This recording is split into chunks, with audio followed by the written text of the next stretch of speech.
name is Liv and welcome back to my channel. Today we will be transforming these plain wooden eggs into 6 fun and creative DIY Easter egg projects. I used some websites and photos as a reference, so I will link those in the description below.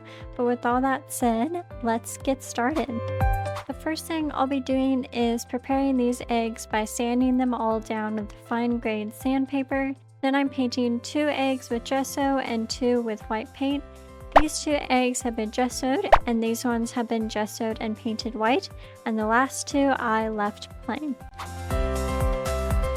For the first DIY egg, after painting the egg in gesso and painting it white, I'm painting my egg Regency blue for the background color, but you can choose any color you want. Next, I drew on my design with a pencil and painted in the shapes first.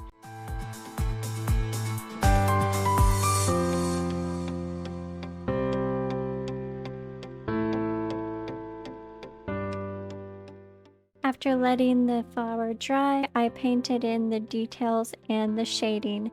You can draw whatever flower you like here, but I painted a white sunflower. And for this DIY, I'm using apple barrel acrylic paints.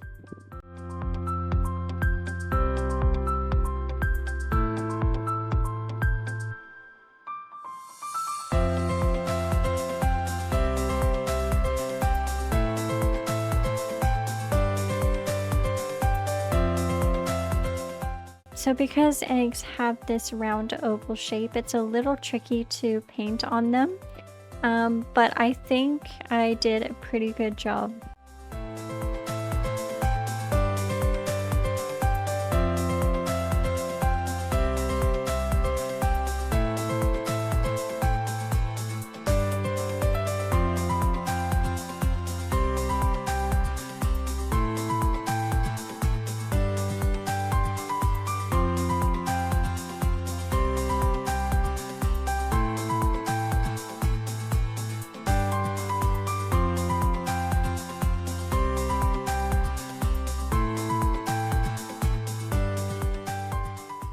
After the egg is finished, you can coat the whole thing in varnish or ModPodge. I use Liquitex matte varnish.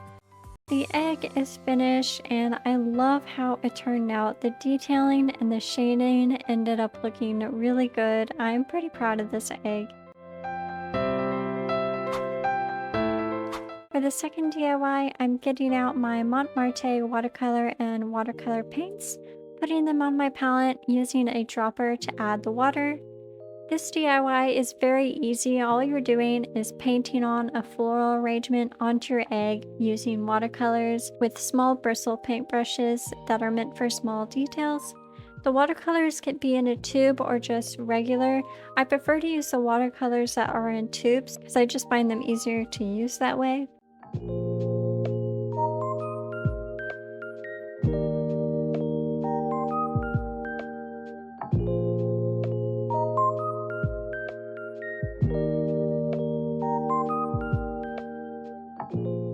When I finished the front side of the egg, I painted the back side as well with a similar floral arrangement. You may want to just paint the front side, it's completely up to you, but I chose to paint both sides.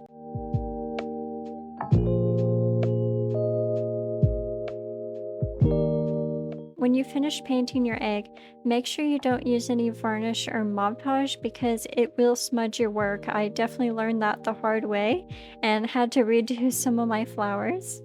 Here is how the finished egg looks. I really like how the colors, especially on the leaves, blended together. Blending with watercolors is just so satisfying to do. For the third DIY, I bought these beautiful pre-pressed flowers on Amazon. You can press your own flowers, but to save time, I just bought mine. I painted them with white gesso and white paint and then started placing the flowers down where I wanted them to go. To do this, you're going to take some matte Mod Podge and cover the spot where you want the flower to go, then press the flower into the Mod Podge, making sure the flowers are as flat as possible. Then you're going to cover the whole thing again in Mod Podge, and you repeat this process until the egg is covered in the flowers and leaves you chose. After you finish applying everything, to make sure it's all sealed down, you're going to apply one last coat of Mod Podge over the entire egg and then let it dry overnight. And after it's dried completely, you can apply a layer of varnish to your egg if you want. This egg turned out looking so pretty. I've never seen or used pre-pressed flowers before, and I was surprised at how beautiful they were and how easy it was to apply on the egg. This is my favorite egg so far. For this egg, I've seen a lot of people using napkins for decoupage, but I chose to use tissue paper. First, I'm going to cut out the designs I want, and if you're using napkins, just make sure you remove the back layer so you're left with the pattern layer only. And make sure you cut as close to the design as possible. I recommend dry fitting your design onto the egg first so you know where you want to apply it. Using a sponge brush, apply some paper Mod Podge directly on the egg where the design will go, then just gently press your design onto the egg. You may end up with creases or wrinkles in your design. If this happens, just smooth it out with your finger. Some wrinkles will be unavoidable, but it won't be too noticeable.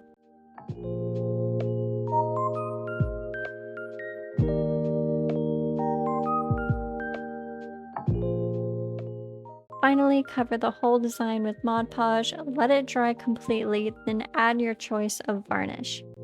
I think I did a pretty good job applying the designs. I wanted the rabbit to look like it was holding the carrot and the leaf, which I thought looked really cute. I prepared this egg with gesso, then I painted it pink. Again, you can use whatever color you want here. Then I took some rose-colored gold leaf flakes and poured out the amount I wanted to use. Then I took some matte Mod Podge and applied it on the egg and pressed down the gold leaf onto it. And I'm leaving some of the egg exposed. After the egg dried, I sealed the whole thing with gloss varnish this time. I like this egg. I love the shine of the gold leaf, and I wanted it to have that kind of cracked, patchy look to it, and I think I definitely achieved that. I saved the best for last. I wanted to cover this egg in moss, so I found this fake grass. I wanted artificial moss, but I couldn't find any that would arrive in time, so this would have to do. I recommend you get actual artificial moss because, as you can see here, it didn't go quite as planned. I tried using Mod Podge and craft glue to get this fake moss to stick on the egg, but it just wasn't working out. So as a last resort, I used this spray adhesive, and that seemed to work slightly better. But after wiping off the excess, there were still a lot of gaps and it didn't look enough like moss. So I ended up taking some green acrylic paint and dabbed it all over the egg with a paintbrush and a sponge. After painting the egg green, it's looking a lot more like moss now, and I'm pretty happy with it, but I wanted to add some details. So I took some twine and wrapped it around the egg into a bow, glued that down with some super glue. Then I wanted it to look like the moss had flowers growing out of it. So I took these small fabric craft flowers and super glued them all over the egg. Here's how it's looking finished, and I think my determination to make this egg work really paid off. It looks just like moss, and the flowers were a really nice touch. So here are all the eggs completed. I love each and every one of them, and I am most impressed with how the moss egg turned out. There were so many issues with this, and I'm really proud of myself for being able to come up with a creative way to fix it. Sometimes things don't always work out the way we want them to, and as artists, we have to find creative ways to fix it. But that's all the time I have for today. Thank you for joining me in this fun DIY project. I hope you feel inspired to get creative and try this out for yourself. And remember, you can customize these eggs to match your own style and preferences. Don't forget to like, comment, and subscribe for more crafting ideas. Stay creative and have a happy Easter.